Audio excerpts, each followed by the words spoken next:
Foi exatamente isso aqui que Deus recomendou em Levítico 6. Eu sou Luiz Carvalho. Você já percebeu como que Deus leva a sério até os pecados que a gente considera pequenos? Então, no 6º capítulo de Levítico, o Senhor, ele vai nos mostrar que mentir, enganar, reter alguma coisa da outra pessoa, ou até assim como nos Estados Unidos também é crime, achar algo perdido e não devolver, são coisas que ferem. Não só o outro, mas o próprio Deus. Então esse capítulo ele vai nos ensinar o quê? Sobre responsabilidade, sobre arrependimento e sobre restituição. E no final, nós vamos chegar aqui nesse trecho aqui, ó, nós vamos apontar para Jesus, que é o sacrifício perfeito. Então se você gosta de estudos assim, já se inscreve no canal, ativa o nosso sininho, plim plim, e deixa o like, porque assim você não perde nenhuma das mensagens que podem transformar a sua vida e que tem identificado aí tantos irmãos. Então, nós vamos analisar aqui, nesse vídeo, 3 partes no começo do capítulo 6 de Levítico. Vai ser um pouco diferente dos outros, bem objetivo. Na primeira parte aqui, a gente vai falar dos pecados contra o próximo, que vai de Levítico 6, de 1 a 5. Então aqui, o texto, ele começa mostrando situações práticas, né? Alguém que mente, engana, rouba ou encontra alguma coisa perdida e guarda para si mesmo. Aos olhos humanos, parecem pecados comuns, tudo, mas Deus são ofensas graves. Aqui nos Estados Unidos pode dar problema também, viu? A pessoa culpada, então, o que ela tem que fazer? Confessar, restituir, devolver aquilo que tirou e ainda devolver com acréscimo, segundo a palavra de Deus aqui em Levítico 6. Então aqui existe uma lição muito clara. Não existe comunhão verdadeira com Deus se a gente está em dívida com o próximo. O perdão de Deus, ele não exclui a responsabilidade de reparar o dano causado. Eu lembro que na academia, aqui do condomínio, ficou um óculos Ray-Ban e esse óculos ficou ali por semanas. Ninguém queria pegar porque isso é temor. Isso é um local onde tem lei, funciona.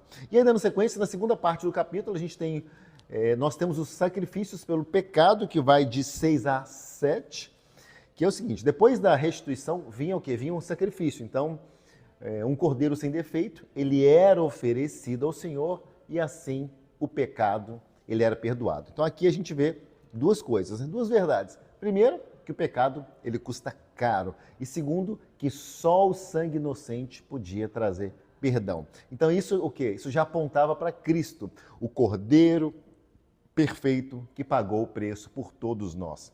Hoje a gente já não traz animal, a gente não está mais na antiga aliança, a gente está na nova aliança, só que a gente reconhece que a nossa dívida, através de Cristo Jesus, ela foi quitada na cruz. E a terceira parte é sobre o fogo no altar que nunca se apaga.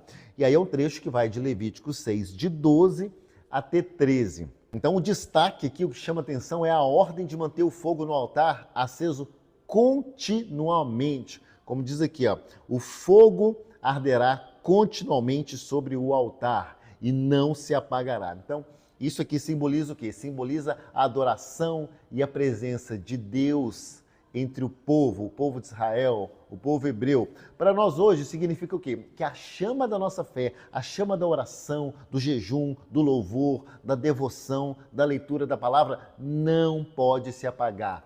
Não dá para a gente ficar vivendo de experiências antigas, de coisas que aconteceram no passado espiritual. Não, o fogo, ele precisa ser alimentado, como está ali, diariamente, todos os dias, com a palavra, com a oração, com a entrega. Por isso que o 5am, ele acontece todos os dias, não tem nenhum dia de descanso. Então Levítico 6 nos ensina 3 princípios para a nossa vida cristã.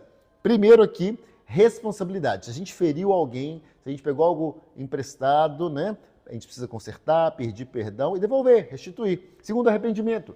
Não basta reparar, a gente precisa reconhecer que só o sangue de Jesus que nos purifica. E terceiro, constância espiritual. O fogo no altar do nosso coração, ele não pode apagar. A gente precisa cultivar uma vida de devoção contínua, diária. De preferência, como está lá em Salmos 1, de manhã e de noite. Ou seja, Deus não ignora os detalhes da nossa vida, Ele se importa com a forma como a gente trata o próximo, as coisas, os bens dos outros, com a nossa sinceridade também. Ele se importa, e com a nossa devoção diária. Deus é um Deus completo. E eu te pergunto, Como está o fogo hoje no altar do seu coração? E ele precisa ser reavivado? Ele apagou completamente? Como que ele está? Me responda aqui. Me responda também se essa palavra falou com você, o que você pode deixar de comentário? Qual pode ser um comentário que tem a ver com esse vídeo? E compartilhe também. Compartilhe esse vídeo, se inscreva no nosso canal, que o Senhor ele possa manter acesa a chama do fogo, do temor, do prazer, da vontade de encontrar com Deus e sentir a sua presença todos os dias. Eu quero orar por você. Pai, em nome de Jesus, que essa pessoa que está assistindo esse vídeo, Pai, que ela tenha o fogo aceso de maneira contínua, Pai. Aumenta o fogo, Pai, da paixão, o fogo da necessidade da presença, o fogo do desejo, a fome da leitura da Tua palavra, e que seja constante, Pai. Que o nosso fogo não se apague, Pai, em nome de Jesus. Amém.